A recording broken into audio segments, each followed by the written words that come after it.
Good afternoon. It's actually two of us. It's a double act. As I've been introduced, I work for Heathrow, responsible for master planning, looking at planning legal issues. This is Heather Cheeseborough, who's the Director of Strategic Planning Development for Hounslow Borough Council. And what we want to do is to talk a little bit about how we go about realising this vision.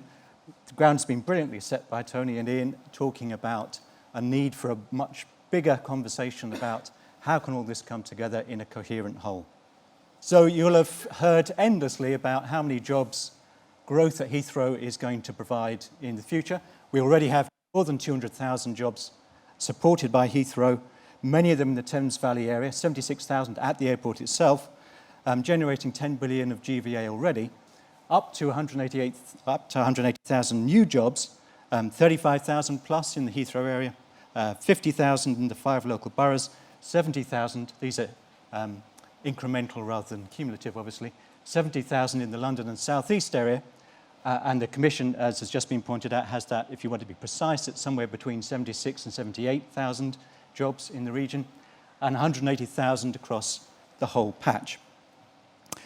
This is down to the airport as economic engine driving the growth in these areas. Question is, of course, where's all this going to appear and what will its impact be? The key driver that we have to think about is accessibility. It's already been pointed out. And if we're thinking about where those 70,000 jobs and the impact of those 70,000 jobs going to appear, the best thing to look at is what is surface access doing and how is surface access going to change in the near future. And this diagram simply shows how Heathrow's travel to work zone, its 1 hour, 30 minutes and 1 hour existing travel to work zones are going to change with the advent of Crossrail.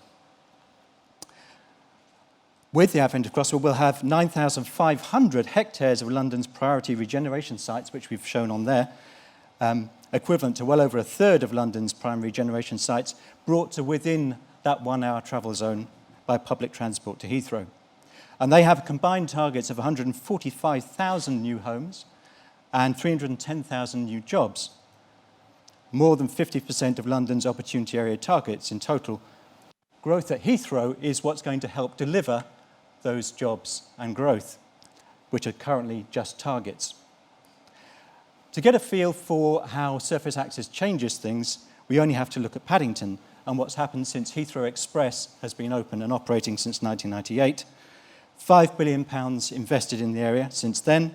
It's become a major centre for HQs, Visa, Vodafone, EE, 26% increase in HQ jobs in the area. It has 4 times the concentration of head office jobs compared to the London average, and it now supports 50% more jobs than it did before HEX started running. And it's got a target of another 5,000 more to go. That gives you a feel for what happens when you put the right infrastructure in place. Crossrail will have a similar impact, connecting Heathrow to the other opportunity areas, Old Oak, Park Royal, Wembley, etc., even as far as Stratford. Stratford will be within the 1 hour travel zone from Heathrow. And in actual fact, there will be 38 boroughs who will be within that 1 hour travel zone. That gives you a feel for how far these effects are going to be felt. And it has a key benefit too, which is that it gives us 38 boroughs over which these effects can be spread and will be spread, rather than thinking we've got to solve all of these problems in the local 5 boroughs. The local 5 boroughs, and if you want to talk about opportunity areas, the Heathrow opportunity area is where the greatest benefits are likely to be felt. And this is appropriate, of course, because it's where the greatest impacts are also going to be felt on local people, local communities. The Heathrow's opportunity area, of course, being derived from the London Plan, talks about certain areas. What we have to do, of course, is not just to think about London boroughs, but to think about the local authorities who surround us, the other local authorities, and has been very carefully pointed out, bring into one holistic conversation all those authorities who have a concern over how this is all going to pan out, and to have one conversation about the totality of the planning need, where these jobs are going to occur, where development is going to take place, what's appropriate, and how we make it one coherent picture. Now, whether we do that through development corporations or return to sub-regional planning, I don't think is anybody's really worked out yet. I think what we can say is that this absolutely needs to be a bottom-up approach. This is not about an airport promoter suggesting a vast master plan for the local area. It's not even about government suggesting a vast master plan for the local area. This is not Paris. What it is about is local authorities, local communities, local interest groups suggesting how they want to grow within the context of expansion at Heathrow and the opportunities that's going to bring. But it relies upon creative and innovative planning thinking.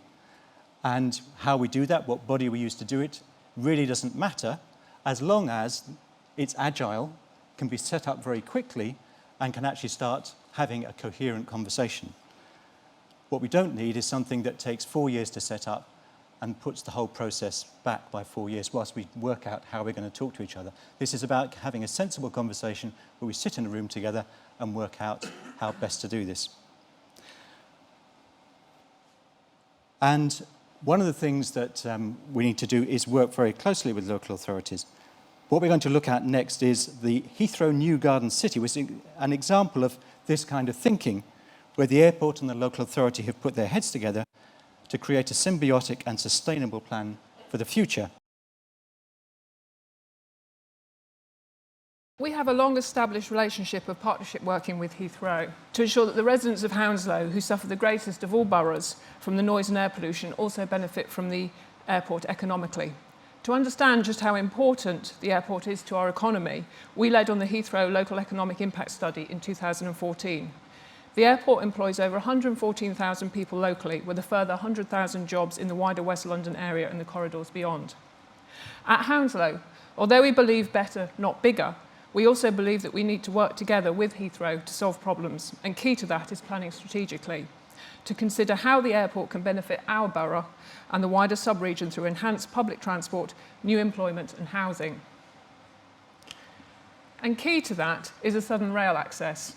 We were delighted that the Davis Commission endorsed this southern rail access, and we've been undertaking our own feasibility work. And on this slide, if you look at the red dotted line, you can see that we've investigated a chord that runs from the existing Feltham-Waterloo main line to connect into Heathrow with a new station at Bedfont Lakes. This, please note, is different from the former air track proposal, which did not bring in the development opportunities of this proposal. We're excited because Feltham is only 1.5 miles from Heathrow, but it has no rail connection to the airport, and so its deprived population misses out on the massive and varied employment opportunities the airport could offer. By creating interchange at Feltham and a new station at the Clockhouse Junction, this would create a new front door to the airport. Called the Heathrow Gateway, this is a major commercial opportunity for offices, hotels and ancillary uses. We are, as part of our West of the Borough plan, reviewing our greenbelt boundaries to see which part are meeting their purposes and which could be released for other uses. The London plan requires Hounslow Council to ensure delivery of at least 8,222 homes by 2025 and to augment this where further opportunities can be created for sustainable growth. A Heathrow Opportunity Area, which includes parts of Hounslow and Hillingdon boroughs, has been identified by the GLA since 2004. And this visioning responds to this opportunity. This opportunity area identifies 12,000 indicative new jobs and a minimum of 9,000 new homes. And the work we've done to date has identified 9,000 new homes already in Hounslow alone. To progress this opportunity area, we will develop a West of Borough plan using this visioning work and other evidence, which will include a review of the Green Belt. And just running through 3 particular areas from our new garden city, which is all part of the proposed West of the Borough plan. The first is Heathrow Gateway. This area offers an exciting opportunity to expand the successful Bedfont Lakes office park and to develop an international commercial hub served by frequent train services into the airport via the southern rail access. Heathrow Gateway will become the front door to Heathrow and offers a compelling proposition. Obviously, its proximity to Heathrow Airport, but it also will benefit from Heathrow's corporate identity. It would overlook the attractive Bedfont Lakes Country Park. It's situated on the M4 economic corridor, described as London's Silicon Valley. It has easy access to the strategic road network, including the M25, the M3 and the M4. Has convenient rail links to central London and would have attractive residential areas nearby.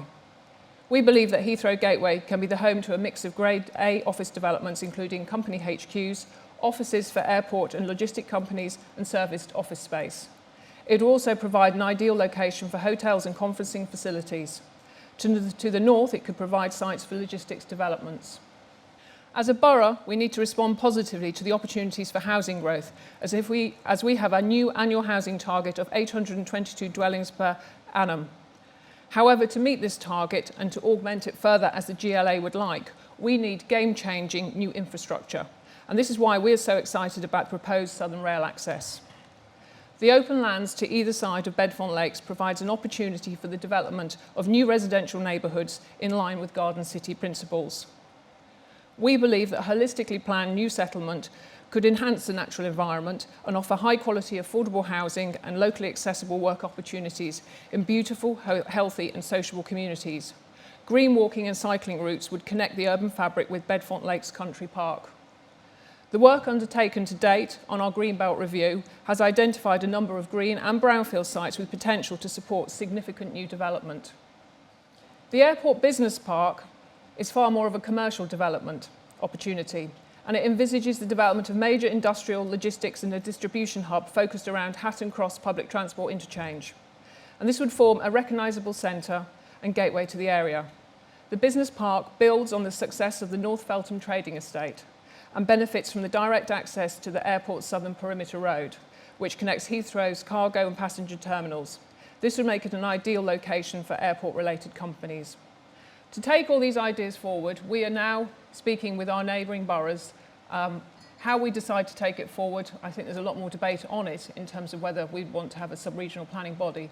But under our duty to cooperate, we certainly have good relationships with our neighbouring boroughs. I'm just going to hand it back over to finish with Jonathan. For too long, our relationship with certain of our local authorities has not been conducive to this type of constructive engagement. And we're hoping that the expansion of Heathrow and the prospect of expansion at Heathrow could provide a unique springboard to build a new type of collaborative approach where we do all work together to a common end. But it needs to be thinking big and to draw, as somebody's already said, Tony, I think, to draw into that conversation not just the local authorities, but the local interest groups, the GLA, TfL. Everybody needs to be part of the conversation. How can that happen in an easy and agile way? I don't know, but it certainly can be made to happen, and we need to be optimists and to drive it forward, and drive it forward quickly. We really owe it to future generations to ensure that we maximise the opportunity that Heathrow expansion will bring to plan a better future for everyone, particularly where this involves those communities who will be most directly affected by airport expansion. Those people who are being asked to bear potential impacts for the economic good of the country need to be assured that they will see a greater share of those benefits too. Thank you.